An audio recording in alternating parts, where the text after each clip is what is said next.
Bienvenidos amigos, vamos a reaccionar a este video de Dross que se llama Los 7 dilemas morales más perturbadores.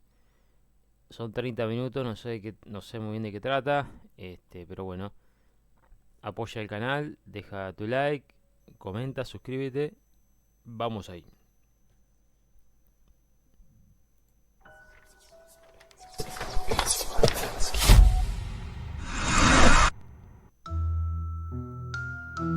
Un dilema moral es una situación a la que una persona se enfrenta. Una elección entre dos opciones, las cuales implican algún grado de conflicto. En un dilema moral, cada opción presenta ventajas y desventajas, y el individuo debe decidir cuál es la acción correcta o moralmente aceptable. Estas situaciones suelen surgir cuando los valores, creencias o principios de una persona entran en conflicto y la elección puede resultar en consecuencias tanto positivas como negativas. Resolver un dilema moral implica reflexión, consideración de las implicaciones éticas y a menudo tomar una decisión difícil. Lo que vas a ver a continuación son 7 casos en que la sociedad, o algunas personas en particular, quedaron enfrentadas a ciertos dilemas morales muy perturbadores. Te pido que veas este video no como espectador, sino que te sientas parte del mismo, ya que podrás compartir qué decisión hubieras tomado tú. Te pido que por favor lo hagas. Prepárate muy bien porque estos son 7 dilemas morales muy perturbadores. Wow, vamos a ver. Está bravo. Número 7.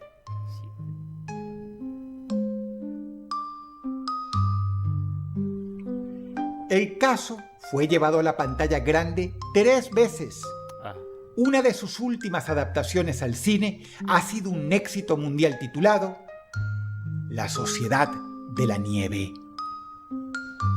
Esta historia real reza sobre un equipo de jóvenes uruguayos que pertenecían a un club de rugby. Durante un viaje para jugar en Chile, el avión se accidentó en la cordillera de los Andes y varios de ellos sobrevivieron. Pero en medio de la nada absoluta, cuando por una radio escucharon que se habían abandonado las tareas de búsqueda y rescate de ellos, es decir, que se les daba por muertos, supieron que dependían de sí mismos para escapar de aquel infierno helado. El problema es que el tiempo era su principal enemigo, pues si bien podían beber nieve derretida, no tenían comida de ningún tipo y pronto tuvieron que enfrentarse a un terrible dilema: el de morir de inanición o comer la única fuente de alimentos disponible: carne humana. Cadáveres no les faltaban, ya que muchos de sus compañeros e incluso familiares habían muerto en el accidente y, debido al frío, se habían conservado en perfectas condiciones. La historia es bien conocida.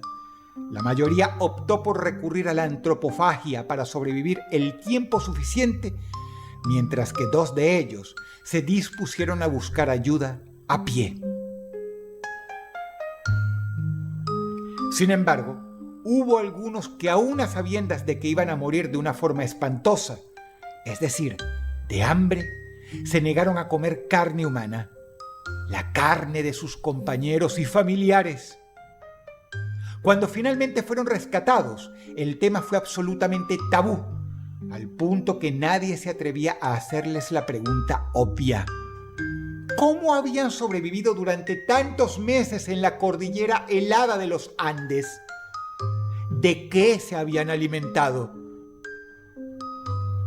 Hasta el día de hoy, hay personas que juzgan a los sobrevivientes de los Andes como monstruos por haberse comido a algunos de sus compañeros. Sin embargo, de no haberlo hecho, ninguno estaría vivo. Justifica la preservación de la vida un acto tan aberrante como el canibalismo. Sin duda, el caso plantea un severo dilema. Podemos hacer excepciones a nuestra moral cuando la vida está en juego.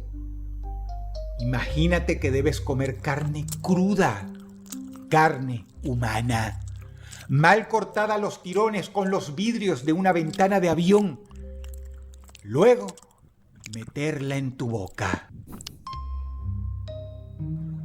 Trozos de tus amigos, familiares, y entonces masticar y tragar para sobrevivir. ¿Qué hubieras hecho? ¿Qué hubieras hecho? No en vano, ¿Qué hubiéramos hecho? este es uno de los casos de supervivencia más famosos y también dejó a la sociedad debatiendo sobre el dilema moral que representó dicha supervivencia.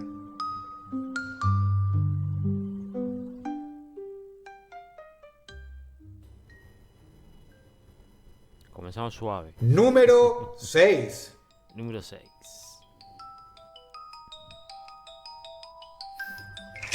Rommel Broom era un condenado a muerte de los Estados Unidos.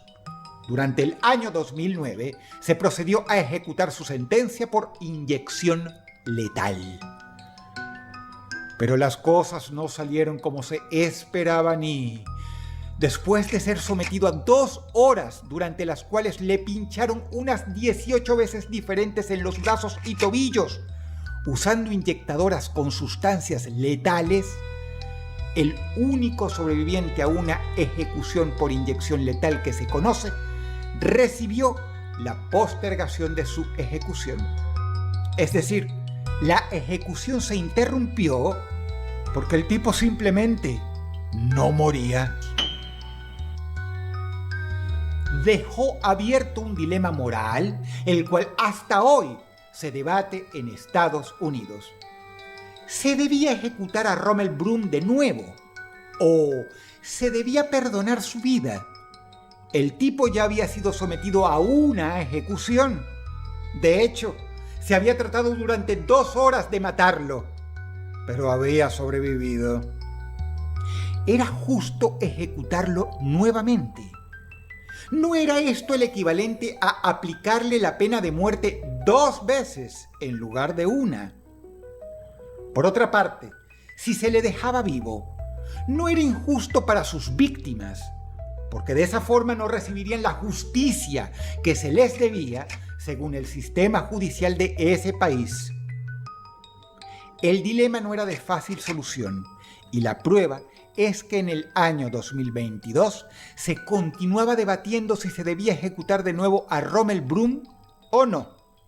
Y si lo hacían, ¿qué método se debía emplear esta vez?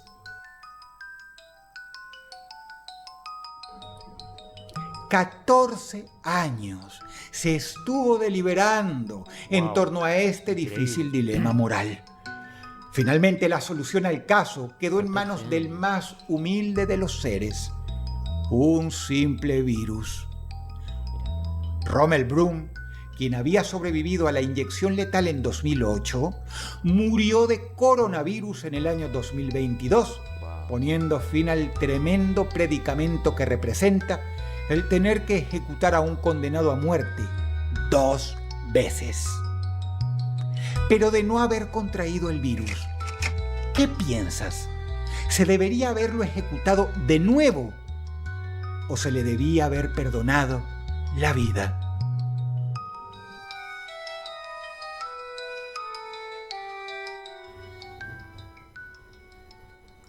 Número 5.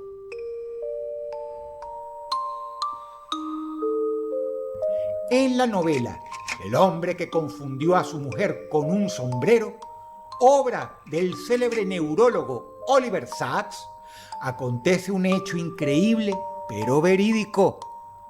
Un paciente que se encuentra ingresado en un hospital se despierta horrorizado porque cree que alguien le ha metido en la cama mientras dormía la pierna amputada de otra persona. Cuando decide tirarla al suelo, descubre con sorpresa que él mismo se cae con todo su peso. El propio neurólogo, Oliver Sacks, le descubre y le pregunta perplejo: ¿pero es que acaso no reconoce usted su propia pierna? Estaba ante un caso de lo que se conoce como BIID o trastorno de identidad de la integridad corporal. Un desorden que se calcula afecta a más de 1.000 personas en todo el mundo, según se tiene registro, aunque es muy posible que la cifra sea mayor. Recuerdo haber tocado este tema en otro Top 7. Las personas con BIID se autoperciben como mutiladas, como individuos amputados que habitan el cuerpo equivocado. Es decir, que habitan un cuerpo sano y completo y que por ende no corresponde con lo que se perciben. Ellos sienten que les sobra una extremidad. Esta diferencia entre su percepción y la realidad de su cuerpo les ocasiona angustia, depresión, ansiedad y un sinfín de problemas similares al de las personas que padecen disforia de género. Es decir, aquella gente que no se siente identificada con el sexo biológico del cuerpo en el que han nacido. Las personas con BIID muchas veces intentan suicidarse debido a su depresión. En la mayoría de los casos, el deseo de ser amputados es tal que terminan amputándose ellos mismos de forma casera, con todos los riesgos a la vida que ello conlleva. En algunos casos, mueren por infecciones. Estas personas están nucleadas en diversas organizaciones donde no solo debaten y hablan de sus problemas, sino que piden un derecho que ellos consideran básico: recibir una amputación legal y en un ambiente estéril y supervisado que haga que sus cuerpos coincidan exactamente con la percepción que tienen de sí mismos. Muy fuerte. Muy fuerte. Como argumentos a favor, los médicos mencionan que, en todos los casos, el paciente con BIID que fue amputado alcanzó la felicidad, que ellos nunca se arrepintieron y que todos los problemas vinculados a la depresión y ansiedad desaparecieron. También mencionan lo que es obvio: ¿por qué las personas transgénero tienen permitido mutilar parte de sus órganos, como el pene o los senos, para hacer coincidir sus cuerpos biológicos con la forma en que se autoperciben? Pero en cambio, a ellos, a los pacientes con BIID, no se les permite el mismo derecho. ¿Cuál sería la diferencia de fondo? No es fácil encontrar una respuesta, y la comunidad psicológica, psiquiátrica e incluso quirúrgica hace décadas que discute en torno al mismo dilema. ¿Se debe amputar a estas personas para que sean felices con su cuerpo tal como lo perciben? ¿O no? ¿Se debe arriesgar a que lo hagan por su cuenta en un acto de desesperación? ¿O es preferible practicarles la tan ansiada cirugía? Y por supuesto, ¿por qué a las personas trans se les practican cirugías para modificar sus cuerpos? Cirugías que implican amputaciones.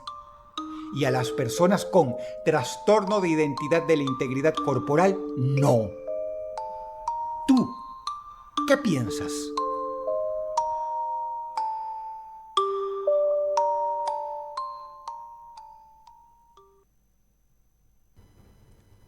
Número 4.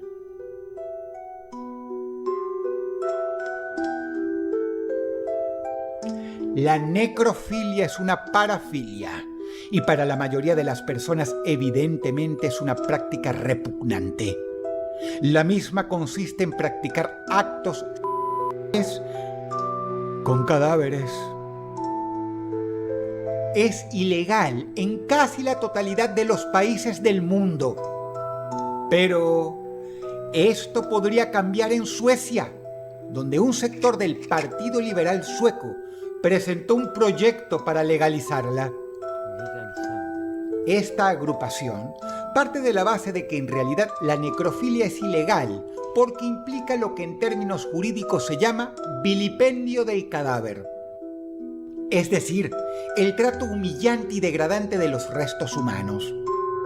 Es probable que a la mayoría de nosotros no nos gustaría que una vez muertos jugaran sexualmente con nuestros cuerpos.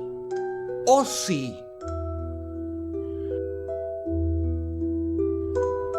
Ahí está el punto. En la necrofilia tradicional, lo que no hay es consentimiento, porque la persona a la que se le practica está muerta y no puede consentir. Pero, ¿qué pasaría si esa persona dejara un consentimiento previo antes de morir para que practiquen la necrofilia con su cuerpo? Por ejemplo, ¿qué tal si una pareja, ambos consienten que en caso de muerte, la otra parte pueda disfrutar sexualmente del cadáver? De eso habla la ley que se tratará en Suecia. La necrofilia sería legal, pero con un consentimiento previo dado en vida.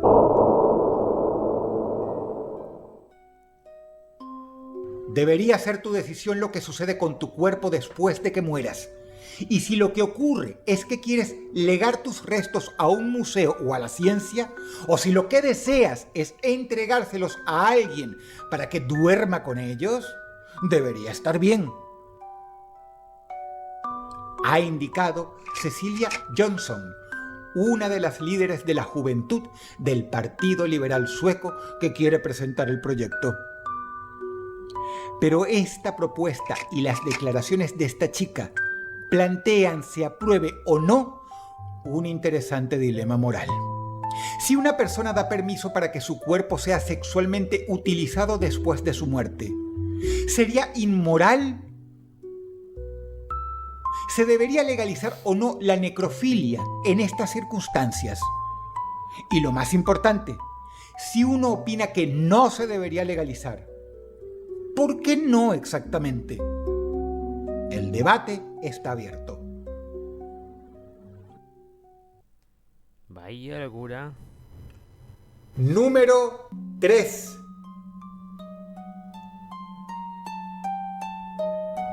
Este quizá sea uno de los mayores dilemas morales a los que se ha enfrentado Occidente en tiempos recientes. Y aún hoy se sigue debatiendo al respecto con grupos de derechos humanos que ponen el grito en el cielo. Majid Khan es un pakistaní que estuvo detenido en la infame cárcel de Guantánamo, donde fue torturado por la CIA y personal militar estadounidense de maneras inenarrables durante largos periodos. Las torturas a las que se sometió a este hombre fueron tan crueles e inhumanas que un jurado militar condenó las mismas alegando: es una vergüenza para los Estados Unidos. A Khan se lo electrocutó un sinnúmero de veces, frecuentemente en los genitales y dentro del ano. Se le congeló, se lo privó del sueño y de la comida. Se le practicó waterboarding, es decir, el ahogamiento simulado. Se lo golpeó tantas veces que es imposible llevar cuenta de cada maltrato que sufrió. Pero, claro está, Khan era un terrorista, amén de integrante de Al-Qaeda. No solo eso, y aquí es donde entra el dilema. Khan poseía información relevante capaz de evitar la concreción de una multitud de atentados que la organización terrorista tenía en curso, algunos de los cuales cobrarían la vida de miles de civiles. Se lo torturó para que colaborara y brindara información para evitar estas barbaridades que sus compañeros terroristas en libertad estaban por llevar a cabo. Entonces surge la pregunta. Todos sabemos que la tortura es una atrocidad, una barbarie. Pero, ¿qué sucede cuando se transforma en el único método de obtener información capaz de salvar miles de vidas? ¿Qué sucede cuando solamente torturando a un terrorista podemos evitar un atentado que de otro modo terminará despedazando a cientos o miles de víctimas inocentes? Hombres, mujeres y niños. ¿Se transforma la tortura en algo moralmente aceptable? ¿O sigue siendo inmoral? ¿El fin justifica los medios? La respuesta puede parecer simple, pero no lo es. ¿Se debe entonces torturar llegado el caso de ser necesario para salvar vidas? ¿O es una línea roja que no se debe cruzar jamás? Ustedes son los jueces.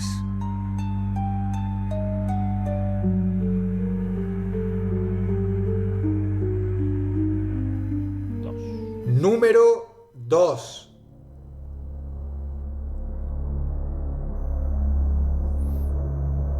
Shauna Rae padeció un tipo de tumor tan agresivo que tuvo que someterse a una operación sumada a sesiones intensivas de quimioterapia. El tratamiento funcionó y, finalmente, se libró del cáncer. No sin antes desarrollar serias secuelas hormonales. Su glándula pituitaria estaba casi inactiva, por lo que todas sus hormonas, incluidas las del crecimiento, funcionaron a un ritmo más lento.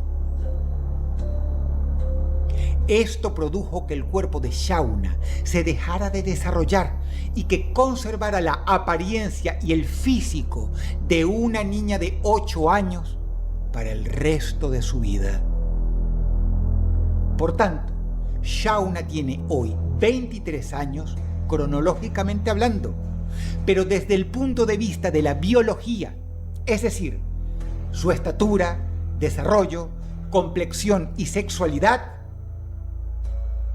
posee el cuerpo de una niña de 8 años aún. Las cosas comenzaron a volverse virales en las redes cuando Shauna se puso de novia con Dan Swigart, un bloguero de viajes que obviamente, pese a ser un joven de poco más de la edad cronológica de ella, en realidad parece su padre. No en balde, cuando salen, parece un papá acompañado de su hija pequeña. Al volverse viral la relación, comenzaron las preguntas y los juicios. Muchos acusando a Dan de pervertido por estar saliendo con una chica que tiene el cuerpo de una niña, lo cual lo convierte, desde el punto de vista puramente biológico, en un ya que el cuerpo de Shauna es el de una niña de 8 años. Por otra parte, hay gente que defiende a Dan, afirmando que sin importar cómo se vea el cuerpo de Shauna, ella es una mujer adulta y debería poder tener relaciones con quien lo desee. Quiero, en este caso, y mientras miras las fotos de Shauna, que recuerdes que no es simplemente una persona adulta que luce como una niña, sino que debido a problemas hormonales y de atrofia de la glándula pituitaria, el cuerpo de ella es el de una niña de 8 años en todo sentido. Su mente, en cambio, es la de una mujer adulta. Habiendo establecido eso, esto abre un debate increíble.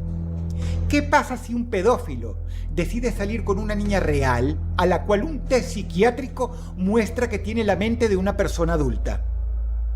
En este caso, también sería permisible. Basta con que la mente de una persona sea la de una adulta. ¿Y qué hay de la atracción física de Dan hacia ella? ¿Es esto correcto? ¿O es un claro indicio de que él tiene determinados gustos que no están permitidos moral ni legalmente?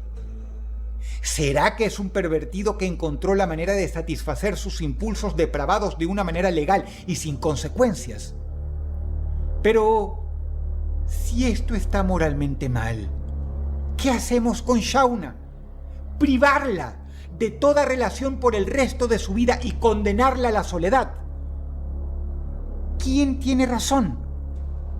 Ustedes nuevamente son los jueces. Por favor, discutan. Ya sabe, mayor puede decidir qué hacer. Así que en ese sentido no es Número 1.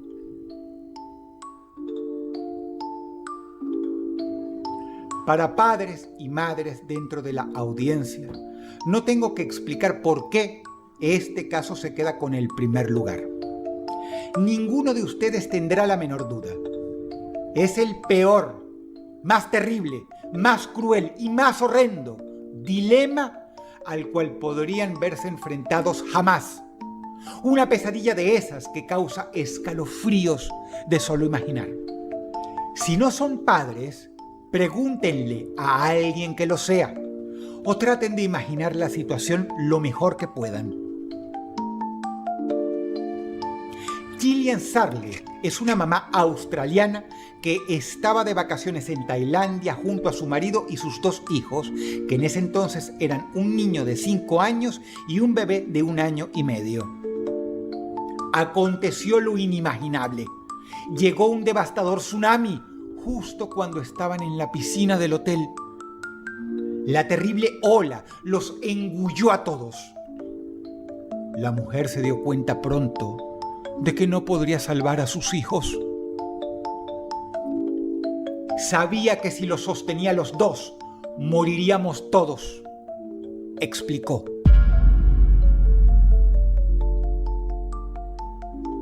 La peor pesadilla de cualquier padre se había hecho realidad para Gillian.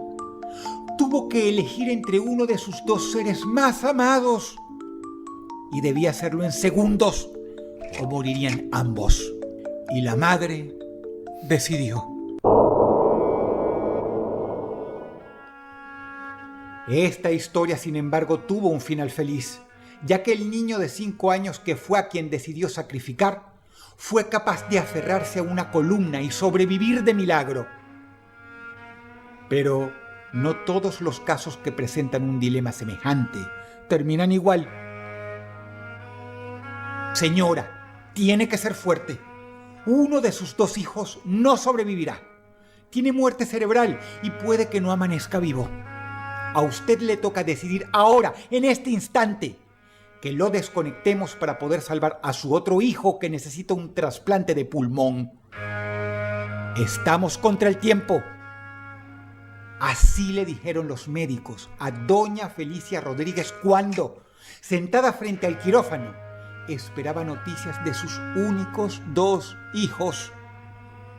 O sacrificaba a uno de ellos o los perdía a ambos, víctimas de un terrible accidente de tráfico en Estados Unidos.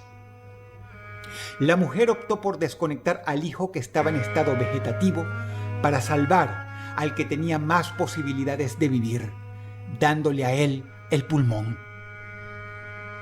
Hay más casos como estos que se han viralizado en las redes por el impacto emocional que tienen y por el inimaginable dilema que plantean: el tener que elegir entre uno de 2 hijos para que viva o perderlos a ambos. El caso más común se da en los gemelos siameses, ya que en algunas ocasiones solo se los puede separar salvando la vida de uno solo de ellos. Y son los padres los que tienen que elegir si estos son menores de edad. Una decisión que ningún padre quisiera tener que tomar nunca en su vida. Para que todos se hagan una idea, pregúntenle a cualquier padre o cualquier madre que conozcan si tuvieran que dar la vida propia para salvar la vida de ambos hijos, si dudarían un instante en hacerlo. La respuesta será siempre la misma: Ningún padre dudaría en dar su vida para salvar a sus 2 hijos. El tener que elegir a uno de 2 es simplemente una experiencia demasiado terrible como para deseársela a nadie.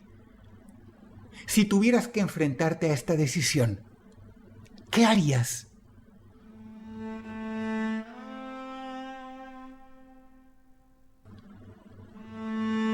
Si el video te gustó, apreciaría mucho que Bueno, ha sido un video muy largo, muy serio. Los dilemas morales que ha planteado Dross aquí, el último ni hablar. Así que bueno, apoya a Dross, que es el creador del contenido. Y así que muchas gracias por ver este video. Deja tu comentario acerca de estos 7 dilemas morales. Y nos vemos en el siguiente video. Hasta luego.